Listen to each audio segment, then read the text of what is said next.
Hello friends, ఈరోజు వచ్చేసి నూనె వంకాయని నేను చేసి చూపిద్దాం అనుకుంటున్నాను. దీనికి కావాల్సిన ఇంగ్రీడియంట్స్ వేరుశనగపప్పు, పచ్చనిపప్పు, మినపప్పు, ఎండుమిరపకాయలు, జీలకర్ర, అన్నీ ఉప్పు అన్నీ వేసుకొని మనము దూరగా ఫ్రై చేసుకొని ఇలా పేస్ట్లో చేసుకోవాలి. సో ఈ నూనె వంకాయ ఇవన్నీ వచ్చేసి ఉప్పులో నీళ్ళలో నానబెట్టుకున్నాను. దానిపైన ఏమన్నా పెస్టిసైడ్స్ ఉంటే మనకి పోతాయి. తర్వాత వచ్చేసి ఇది ఆవాలు జీలకర్ర వేసుకొని చిటపటలు ఆడించుకోవాలి.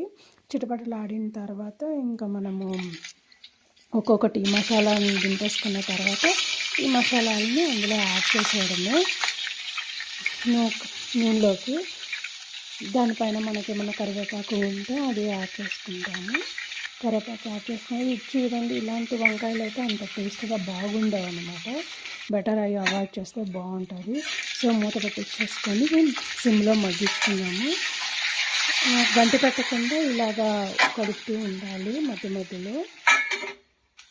ఇలా మగ్గించుకున్న తర్వాత ఇది ఆయిల్లో కొంచెం ఇలా బాగా ఫ్రై అయిపోతుంది ఫ్రెండ్స్, అంటే మనకు తెలిసిపోతుంది. సో ఈ టైంలోకి మనము నెక్స్ట్ ప్రాసెస్కి వెళ్ళొచ్చు అని. చూసారు కదా, బాగా మగ్గేసింది అనమాట. మూత పెట్టుకుంటే ఎంతైనా ఆ వేపర్కి బాగా లోపల మసాలా తీసుకొని బాగా కుక్ అవుతుంది అనమాట.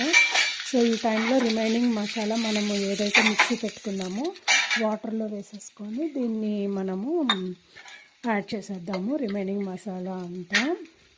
సో ఇంకా మనం ఇక్కడ ఉప్పు అదంతా అడ్జస్ట్ చేసేసుకొని కారం కావాలనుకుంటే ఇంకా కారం యాడ్ చేసుకోవచ్చు. సో మసాలాలంతా అడ్జస్ట్ చేసేసుకొని మామూలుగా ఇలా కావాలంటే ఇంకొంచెం వాటర్ ఎక్కువ పోసుకొని నార్మల్గా కుక్ చేసుకోవచ్చు.